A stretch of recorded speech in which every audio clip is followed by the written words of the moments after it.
Yeah, hello, good afternoon. Good evening guys. So repair natin ay ito po. Via HDMI. Ang problem nito ay not detected sa computer. Medyo naingay lang sir yung ano na to pan. Parang nahiwit-hiwit na siya. Itong isa okay. Yan, papansin mo sir, parang kumikiwang-kiwang po siya. Medyo maingay po. Pero naikot pa naman. Yan, so temperature naman ay mababa naman. As you can see, 75 degree lang. Kaya 74. Kaya lang baka masira po yung iyong pan, ay masisira po yung GPU chip ito kasi AMD2 fast heavy. Pan speed niya is 69% lang, mababa lang naman.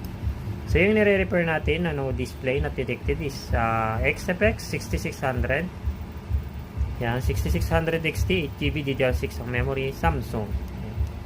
So yung EPS natin mataas naman po sa 3D rendering, ayan, 281, 286 something. Running siya ng 31 minutes. Yan, kalating oras na po. Okay, so yan po ang ating update sa video card nito. Okay na po siya, pwede na pong bayaran, pwede nang pick-upin. Yan, papalitan mo na lang siya. Tingnan ko sir kung may pan ako nito, kung mayroon ako, it's up to you po kung gusto mo magpapalit, additional charge lang po doon sa pan. Okay, so dito tayo sa store sa mga gustong bumili ng computer. Yan, ito sa store. Okay. Meron tayong mga tindang mga video card, so may mga second hand din tayong video card. Ayan, so may mga processor din tayo, casing, yan, etc. Ayan. Mga gustong may processor. Ayan. So meron tayo mga paninda dito sa baba. Ayan. May mga printer din. Ayan po. Sa mga gusto lang naman. Okay.